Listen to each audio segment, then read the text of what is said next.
Hi there, welcome to my channel. My name is Surya. Today we are going to discuss how to create pivot table in Excel. So what is pivot table? Pivot table is used to aggregate or summarize large amount of data. The summary or aggregation might include sums, average or other statistics according to our requirement. The data we use to create pivot table should meet these criteria.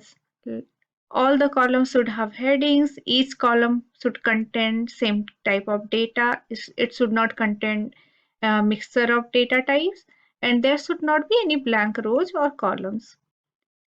Let's try it out in Excel. This data set contains store and regional sales data. It has various columns like ID, store number, region, and so on. Let's create a pivot table. To create a pivot table, first we have to select any cell in the table, then in the toolbar, go to Insert, then Pivot Table. The entire data source is selected. We can select rows and columns according to our requirement, but we recommend to select the entire data source. So if any changes made in the data source, it will be automatically reflected in the pivot table when we refresh the pivot table.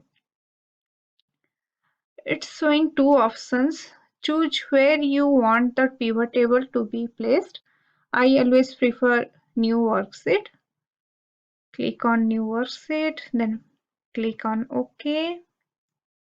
A new worksheet with empty pivot table is created. In the right hand side, you will see choose fields to add the report. The field name is same as the headings of the data source, which we can use to create the pivot table. In below, you will get drag fields between areas below. There are 4 areas: filters, column, rows, and values, where we can drag the fields and create our pivot table. If you select any field which contains descriptive or text data type or string data type, it will automatically add it into the rows. If you will select any field which contains numerical data type, it will automatically add it to the values.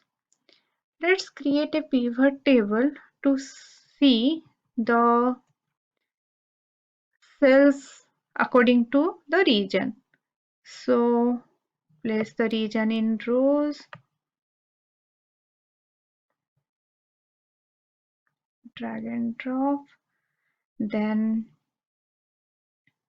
let's find how many units sold based on region and revenue of each region.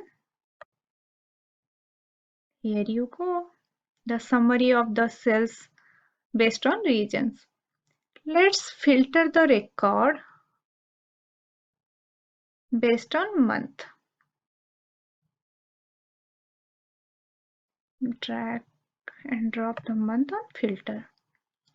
Let's filter the record according to October month.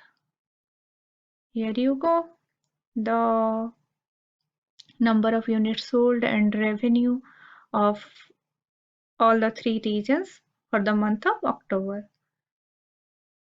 That's all for today. Thank you.